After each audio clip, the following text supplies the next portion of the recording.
poll segment. The sponsored poll segment is brought to you by Dollar Shave Club, Dan. Epic razors, epically affordable. Find them in stores or online. First question we wanted to know, should Steelers fans have the same amount of confidence as Dolphins fans? 57% of the audience said no. Do people love dead people? 84% of the audience said yes. Is the Margaritaville legacy stronger than Elvis's legacy? Come on, man. Mike, you would have been really pissed at that. I'm so thankful that you're giving me the opportunity to talk about Jimmy Buffett, one of the general, well-respected good guys who loved his fans and really carved out escapism and music as a genre to itself.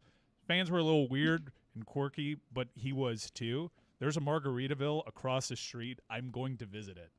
I got into Jimmy Buffett the older I got, too. I finally got it. I thought it was corny, too. It's normally what happens. And I got it. I think, there's something to be said for music that just takes you away and makes you happy. And it doesn't have to be corny and still can pale in the shadow of Elvis. Isn't it funny that every time I hear Jimmy Buffett, all I think about is him getting ejected from a Heat playoff He's game? a Heat lifer. He is a Heat lifer. And like most Heat fans, he was also maybe kind of a Knicks fan, too, at one point. No, he got ejected out of Heat Knicks, though, so he was... Yeah, but there was all sorts of confusion as to whose side he was really on, the Heat sent a nice tribute for him, and it's part of, name association. When someone says really Jimmy Buffett, I do say Heat Knicks. Strangely enough, and 68% of the audience believes that Margaritaville's legacy is stronger than Elvis's legacy. That's absurd. It's incredible. It's what it is. Shut up, Elvis.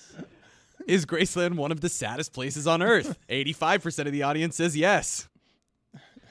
Do flats and drumsticks get eaten at equal amounts? This is a Greg Cody poll question, This right? was a Greg Cody poll Has question. to be. He is obsessed with this, about the concept of flats. He's in a beef with a restaurant somewhere, I think, in the Keys because they wouldn't bring him the number of flats that he wanted. He wanted all flats, I think. Yep. He ordered wings, and he said, but bring them all flats. Well, 70% of the audience says no. They do not get eaten the same amount of times. Should a 50-plus-year-old use the phrase pee-pee when talking to other adults?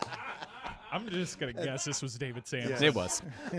He's talking about Randy Levine going to the bathroom. Funny. He's a peculiar dude. And we thought he just went to go pee-pee. Yeah, and I'm sure he was probably scanning for a brief moment for something that wouldn't be that weird, and he landed on pee-pee, which ended up being weirder.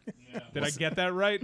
Yeah, that's right. Yeah, he was actually seemed very comfortable saying go pee-pee, and I asked him, that's not something that an adult of your age should be saying who's not talking to 4- and 5-year-olds. That's a pee too many. What would you say if you wanted to describe that situation? We thought he went to go pee-pee. You'd say... Pee. I'd say you go take a leak. Take a leak is the... I'm going to hit the head. I'm going to hit the john. Yeah, we thought he was going to go take a leak, not go pee-pee. I think he has to go pee. 79% of the audience said, no, you should not use pee-pee when talking to other adults. I get the reference. When tipping, do you throw in a few extra cents so that it can end in zeros? 65% of the audience says yes. What?